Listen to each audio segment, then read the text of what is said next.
Բարև ձեզ, իրականում հաղորդաշարի հյուրն է Հայաստանի Հանրապետության ազգային ժողովի պատիվ ունեմ խմբակցության քարտուղար Տիգրան Աբրահամյանը։ Պարոն Աբրահամյան, շնորհակալ եմ հարցազրույցի հավերն ընդունելու։ Ես եմ շնորհակալ։ Հունիսի 13-ից մեր հարևան Իրանի Իսլամական Հանրապետությունը պատերազմի մեջ է։ Շատերի բնորոշմամբ, եթե հակամարտությունը Իրան-իսրայելական հակամարտությունը շարունակվի, կմոտենանք երրորդ համաշխարհային պատերազմին։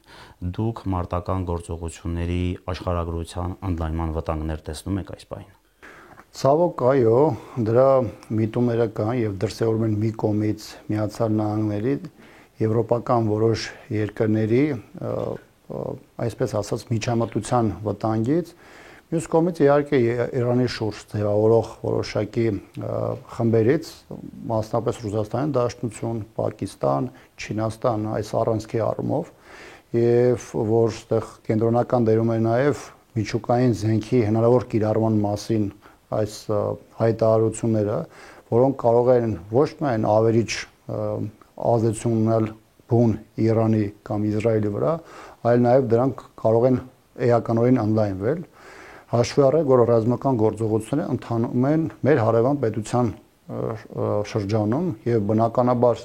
ուղղակի եւ անուղղակի ազդեցությունը Հայաստանի վրա բոլոր առումներով նկատելի է։ Մեկ այլ խնդրահարույց եւ մտահոգիչ հանգամանք է նաեւ Իրանի հոգեվոր առաջնորդի թիրախավորման մասին հայտարարությունները, որոնք նաեւ Իսրայելի պաշտպանության նախարարի կողմից էին հնչում, որովհետեւ նա պարզապես միայն Իրանի հոգեվոր առաջնորդը չէ, նա շիաների շրջանում ողջ աշխարհում ունի հսկայական մեծ ազդեցություն եւ նրա հնարավոր թիրախավորումը կարող է այնպեսի անբացատրելի եւ անվերահսկելի գործողություններ բերել, որը ոչ միայն մեր ձեռօրայքում, այլ առհասարակ երկրագնդի տարբեր հատվածներում կարող է բավական մեծ պայթյունների հանգեցնել։ Ցանկացած իրավիճակում բոլոր երկրները, նորմալ երկրները փորձում են որոշակի ճգնաժամային, այսպես ասեմ, կառավարման անցնել, որովհետև որևէ մեկի համար կանխատեսելի չէ, թե սա ինչ հետագա ընթացք կունենա։ Ինչ տեղեկություններ կան Իրանի հայ համայնքից։ Այս օրերին առիթ ունեցել եմ մի քանի զրույցներ ունենալու այն իրանահայեր հետ, որոնք բավականին ակտիվ են եղել։ Ինքս տարուկես առաջ իմ առաջին այցն եմ ունեցել Իրան, մի միջոցառման շրջանակներում, որը թեև միայն այնտեղ ապրող հայերի շրջանակում չէր, մասնակցում էին իրանցի դիվանագետներ, տարբեր կառույցների ներկայացուցիչներ եւ այլն, բայց նաեւ առիթ ունեցա մեր հայկական համայնքերի եւ տարբեր կազմակերպությունների հետ բավականին ակտիվ շփումներ ունենալու։ Գիտեք, իրանահայերը բավականին ինտեգրացված են Իրանի հասարակության հասարակական քաղաքական կյանքում, ունեն բավականին մեծ հեղինակություն եւ հարգանք, նրանց նկատմամբ կա առանձնահատուկ վերաբերմունք եւ այս տեսանկյունից ես բավականին ցավով եմ վերաբերում մեր բարեկամ երկում տեղ ունեցող իրադարձություններին եւ մտահոգված եմ ոչ միայն այնտեղ ապրող հայերով, այլ չեմ խոսում այն մասին, որ հսկայական հոգեվոր մշակութային ժառանգություն կա Իրանում հայկական, այլ նաեւ մեր բարեկամների շրջանում տեղ ունեցող զոհերի եւ ավերածություններով մենք ինքներս պատերազմ տեսած ժողովուրդ ենք, շատ լավ հասկանում ենք ինչ է նշանակում պատերազմը, ինչ է նշանակում մարդկանց բռնի տեղահանությունները, պատերազմի հետևանքները, որոնք ոչ միայն այդ պայն, այլ հետագայում նաեւ ազդեցություն ունենում, այնպես որ այս տեսանկյունից ես հույս ունեմ, թեև շատ լավատես չեմ, որ ռազմական գործողությունների գոնե այս ինտենսիվությունը կիջնի եւ հնարավոր կլինի հատկապես խաղաղ բնակության շրջանում զերծ մնալ մեծ թվով զոհերից եւ ավերածություններից։ Հատկապես այս օրերին քաղաքագետն ու վերլուծաբանները խոսում են Արցախի տարածաշրջանում խաղաղության պահպանման նրա դերի մասին, ինչ է ստացվում հարևան Իրանը 2020-ին եւ դրանից առաջ արժանվույն չի գնահատել իր հարևան Արցախին։ Ես առիթ ունեցել եմ մեծ թվով իրանցիների եւ վերլուծական շրջանակների եւ դիվանագետների եւ նաեւ քաղաքագետների հետ որոշակի շփումներ ունենալու այս հարցում։ Իհարկե, իրենք եւս մշտական բոլոր փուլերում հետևել են Հայաստանում տեղի ունեցող իրադարձություններին, հիմնական բոլոր դերակատարներին ճանաչում են, գիտեն ով ինչ դիրքորոշում ունի Իրանի հետ կապված, նույնիսկ այնպեսին, որ ես Իրանում իմ այցի ժամանակ նույնիսկ անակնկալի եմ եկել, թե նրանք որքանով են տեղեկացված իմ գործունեության եւ մասնապես Իրանի մասով հնչող հայտարարությունից, Գրեթե բոլոր այն անձինք, ում հետ ես հանդիպել եմ, նույնիսկ ոտքի վրա ենք հանդիպում ունեցել, նրանց մեծամասնությունը օրինակ գիտեր, որ ոչ միայն ես Հայաստանի խորհրդանի падգամավոր եմ, այլ ժամանակին նաև եղել եմ Արցախում նախագահի խորհրդականը եւ այլն, այսինքն տեղեկատվության բարձր աստիճան կար,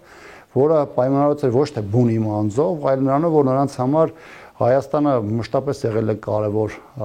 երկիր, իսկ Արցախի հետ կապված նրանք ըստ էության ունեն բավականին մեծ, այսպես ասեմ, մտահոգություններ։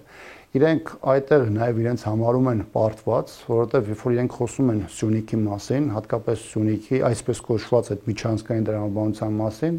իրենք ասում են, որ իրենք այդ մասով գլխավոր հարվածը ստացել են այն ժամանակ, երբ որ Արցախը անցել է ադրբեջանական վերահսկողության ներքո, որովհետև իրենց համար Արցախը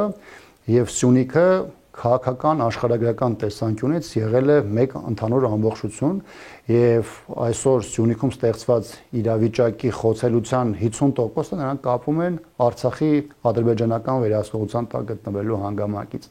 Իհարկե այստեղ երբ որ դու խոսում ես նրանց այն դերի մասին, որը որոշակի առումով նաեւ ենթադրելի է եղել մեր կողմից,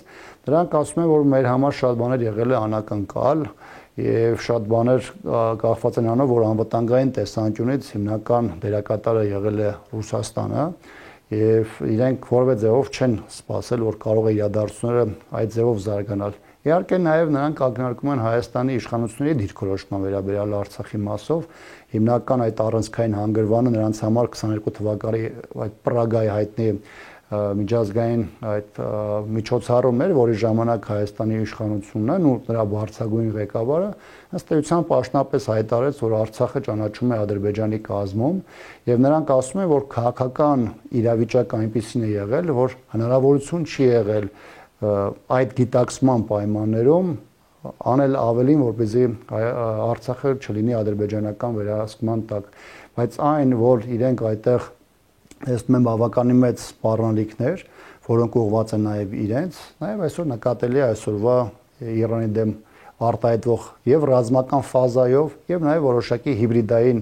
այն մոտեցումները, որոնք արտահայտվում են նաև Ադրբեջանից։ Այս նույն համատեքստում ոմանք ասում են, եթե 2020-ին նկատի ունենալով 44-օրյա պատերազմի ընթացքը Իրանը չեզոք չլիներ եւ իր համար տարբերություն լիներ, թե Արաքսի մյուս ափին ով է իր հարևանը, կամ այս իրավիճակը չէր լինի, որովհետև տեղեկություններ են շրջանառվում, որ Ադրբեջանը աջակցում է Իսրայելին այս փուլում գոնե նյութապահովման հարցում, մյուս կողմից էլ եթե նման իրավիճակ էլ լիներ, գոնե վտանգները ավելի փոքր կլինեին։ Կիսում եք այս տեսակետը։ Ես որքան տեղյակ եմ եւ որքան իրանական կողմը տարբեր նաև արտահոսքերի եւ ոչ պաշտոնական խոսակցության մակարդակով է փորձում ցույց տալ, նրանք ասում են, որ իրենք 20 թվականին ունեցել են առաջարկներ Հայաստանին,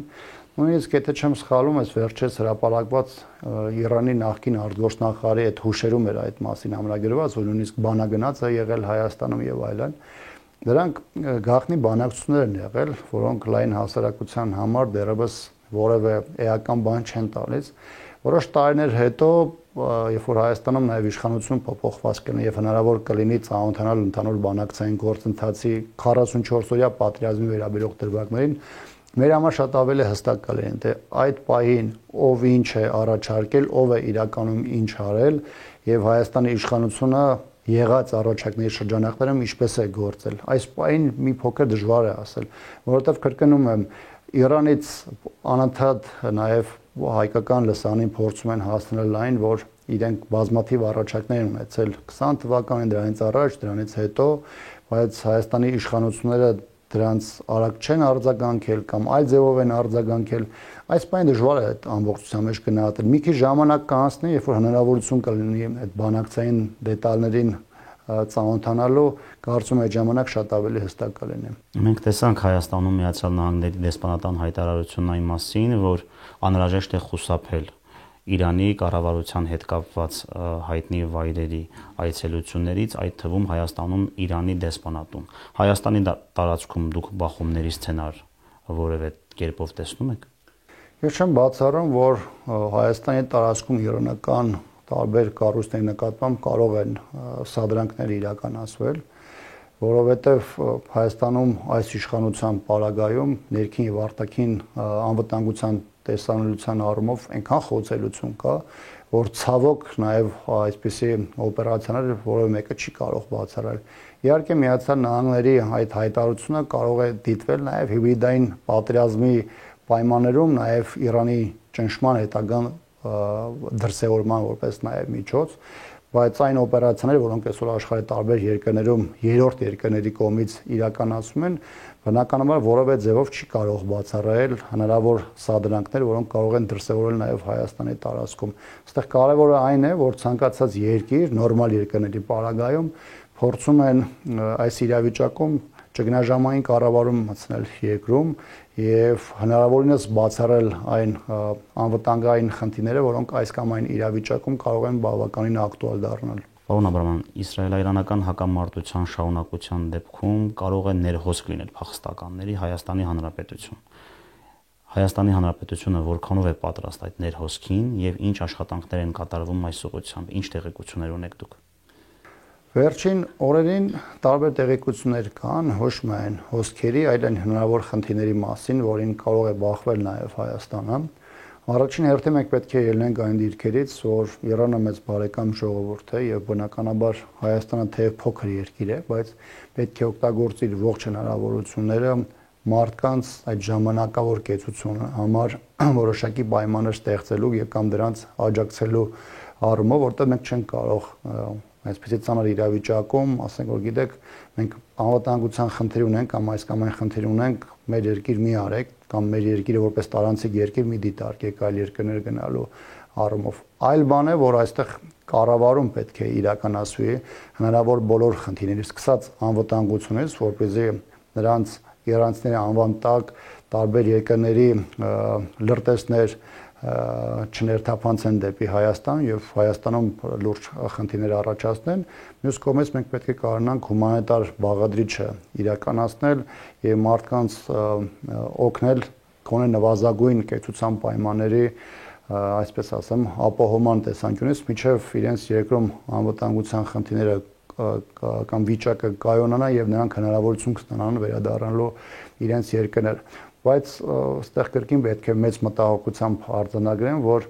այս 7 տարիների ընթացքում մեր հետ տեղ ունեցած տարբեր իրադարձություններ ցույց են տվել, որ հայաստանյան իշխանությունը իրավիճակին ոչ օպերատիվ, ոչ էլ արդյունավետ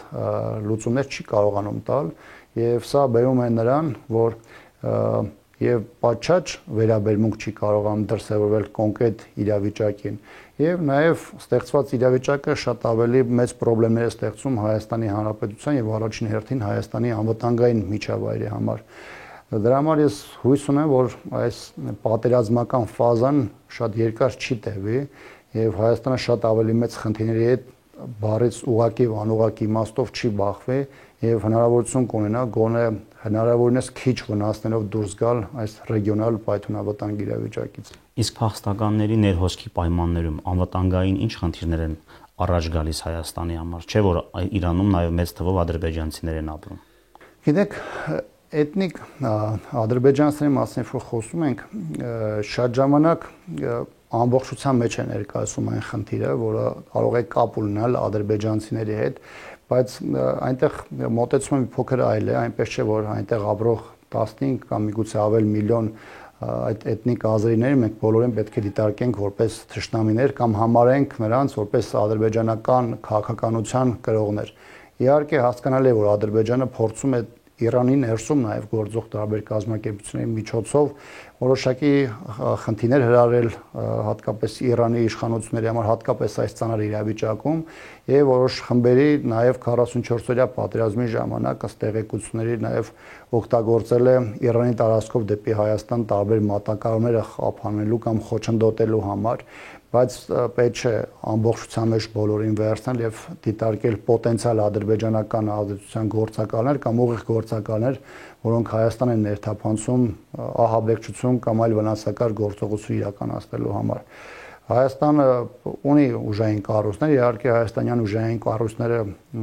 այս տարիներին ավելի շատ վերջին տարիներին կենտրոնացվել են քաղաքական հանգամանքների վրա, ավելի շատ ներքաղաքական իրադարձություններով են ծանրաբեռնված, այլ ոչ թե մեր ներքին եւ անվտանգային սպառնալիքները չեզոքացնելու, բայց այնուամենայնիվ կան դրանց համար կառույցներ, որոնք պետք է անվտանգային տեսանկյունից որոշակի ֆիլտրացիա անեն եւ ընդհանուր իրավիճակը պահեն իրենց վերահսկողության տակ։ Որքան էլ զարմանալի թվա, Իրանից փախստականների ներհոսքի պայմաններում առավել վատ վիճակում են հայտնվում Արցախից բռնի տեղահանված եւ Հայաստանում ապաստանած մեր հայրենակիցները։ Այս ֆոնին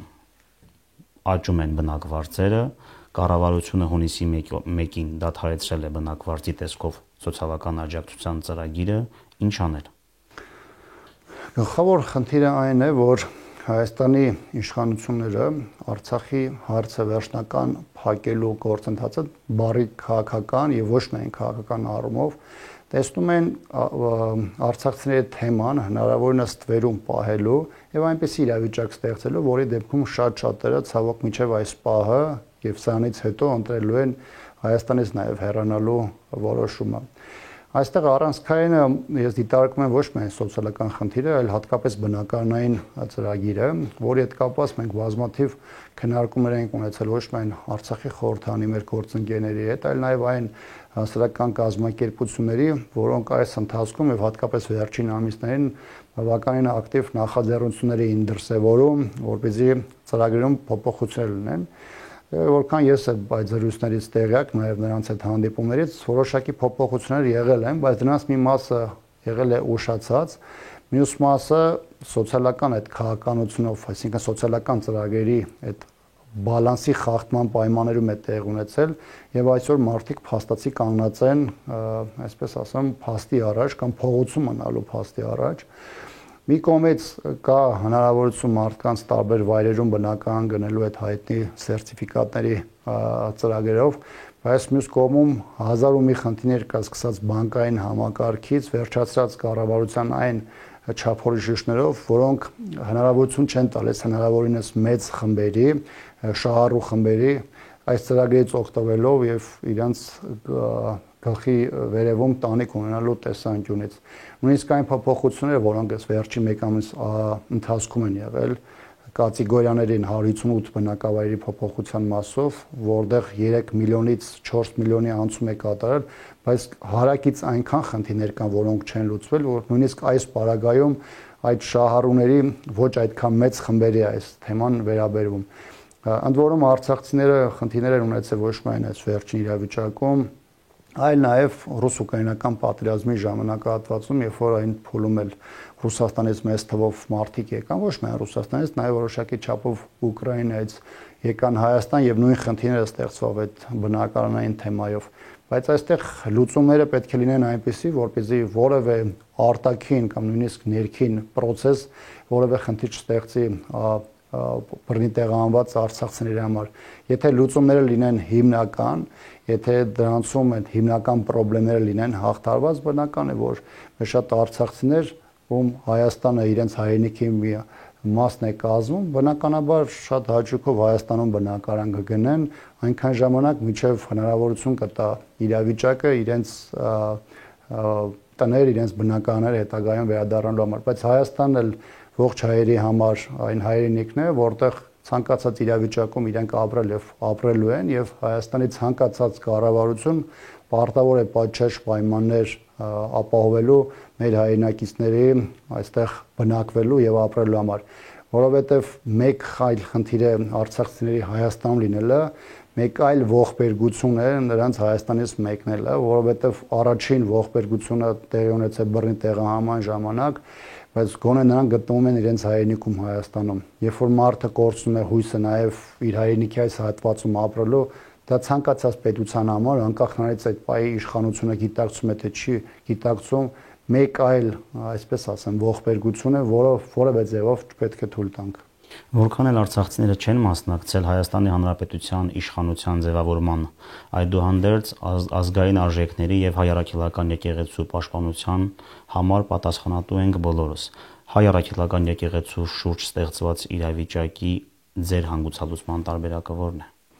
Գիտեք, առաջին հերթին մենք դիտարկում ենք այն թիրախավորումը, որ այսօր հայաստանյան քաղաքական իշխանությունների կողմից կա մայրաթորի նկատմամբ։ Մյուս կողմից սա հանրային համախմբման նաև հնարավորություն է, ընդ որում շատ ավելի մեծ հանրային քաղաքական շրջանակների, քան մենք ունեցել ենք օրինակ 20 թվականից հետո։ Որովհետև գիտեք, ամեն փուլ ունեցել է իր խնդիրները, ամեն փուլ ունեցել է իր առաջնահերթությունները, բայց կարծում եմ, որ հատկապես այս փուլում մեր հանրության շատ ավելի մեծ շերտերի համար ընկալելի է դառնում այն մոտեցումը, որ տարբեր ընդդիմադիր ուժերի համար բացառությունը մի կողմ դնենք,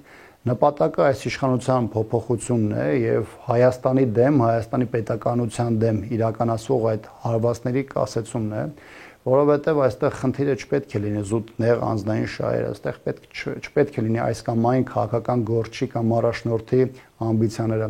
Այստեղ խնդիր կա կանգնեցնելու այն վտանգավոր ընթացքը, որը Հայաստանը բռնել է դեռ 2018 թվականից եւ հնարավոր է կանգնեցնել եւ մնացած բոլոր խնդիրների հասնել միայն մեկ ճանապարհով, դա քաղաքական փոփոխությունն է։ Պարոն Աբրահամյան, չեմ կարող չանդրադառնալ ազգային բարերար Սամվել Կարապետյանի կալանավորման հետ կապված հարցին, պիտի ասեմ, որ արցախցիները շատ մեծ ցավ են ապրում, որովհետև նա միշտ եղել է Արցախի եւ արցախցիների կողքին, լինի դա պատերազմական օրերին, թե պետականաշինության ծանր ժամանակաշրջանում։ Ձեր մեկնաբանությունը խնդրեմ Կարապետյանի կալանավորման հետ կապված։ Առաջին իսկ պահից ես իմ շատ ընկերներ, նաև մեր հասարակության տարբեր ներկայացուցիչներ ոչ միայն մեր քաղաքական տեքստերով ենք մեր դիրքորոշումը արտահայտել, այլ եղել ենք տեղում, փորձել ենք մեր սատարումը բերենք նաև ի պաշտպանություն Սամվել Կարապետյանի։ Ցավոք պետք է արձանագրել, որ Հայաստանում ձևավորված այս իրողությունները, որոնք արտահայտում են ներքաղաքական հարաբերություններում, որևէ բան հաշվի չեն առնում, հեղինակություն, մարդկանց, ովքեր մեծ ներդրում ունեն եւ այլն։ Գիտեք, քաղաքական գործիչների դեպքում, երբ որ լինում է հարցակումներ ընդունվում միջև կալանավորումներ, շատ դեպքերում մարդիկ մտածում են, դե գիտեք, կարող է այս մի բանի հետ է կապված, նրա հետ է կապված, բայց Սամվել Կարապետյանի այս հետ կապված տեղի ունեցածը նաեւ որոշակիորեն, այսպես ասեմ, ոնց որ ջրերի պարզաջրում եղավ, որովհետև մարդկանց համար հստակ դարձավ, որ այն ինչի մասին անընդհատ խոսում էր երկրում, դրանք երբ որ տարբեր մարդիկ թիրախավորում էին, տարբեր ուժեր էին հասարակական քաղաքական թիրախավորում էին, պարզ դարձավ, որ խնդիրը ի վերջո ոչ թե այդ անձանց մեջ է, այլ այս իշխանության, որը որևէ ձևով չի հանդուրժում իր դիրքորոշումից տարբերվող մոտեցումներ։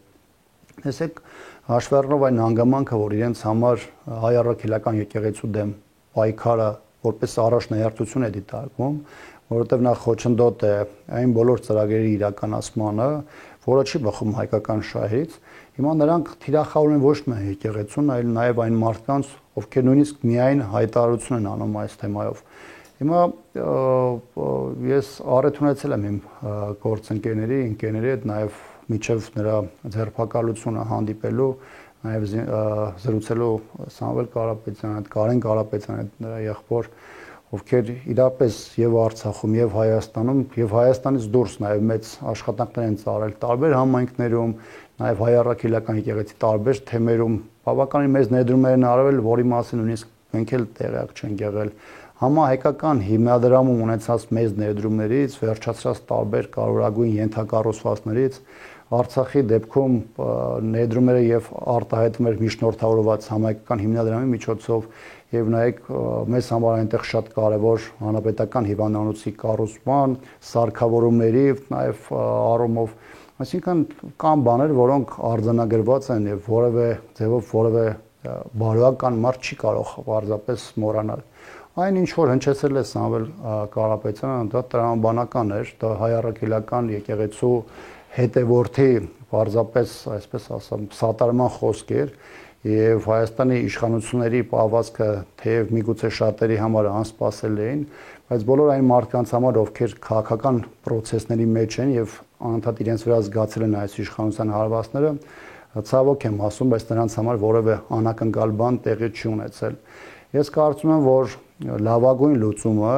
դա հանրային քաղաքական դաշտի այն մոբիլիզացիան է, որը պետք է նաև տեղի ունենա վերքաղաքական մակարդակում, ոչ թե առաջին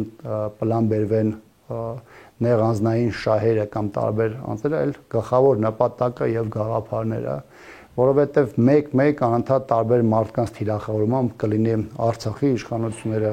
կլինեն տարբեր քաղաքական ուժեր, կլինի Մայա թորը, սրանք երբևէ այս հարվածները չեն դադարի այնքան ժամանակ, քանի Հայաստանում քաղաքական փոփոխություն տեղի չի ունեցել եւ երկրի կառավարումը չի անցել մարդկանց, որոնք հանդես են գալի բացառապես հայկական շահերի տեսանկյունից, ազգային ուժեր են եւ որոնց համար առաջնահերթությունը այն ամենը, ինչը կապված է Հայաստանի հայ ժողովրդի եւ Արցախի, այսպես ասեմ, այս ամբողջական գաղափարների հետ։ Շնորհակալ եմ հարցազրույցի համար։ Ես մեր հետևորդներին հիշեցնեմ, որ զրուցում ենք Հայաստանի Հանրապետության ազգային ժողովի պատիվ ունեն խմբակցության քարտուղար Տիգրան Աբրահամյանի հետ։ Հետևեք Արցախ TV էջերին, կհանդիպենք։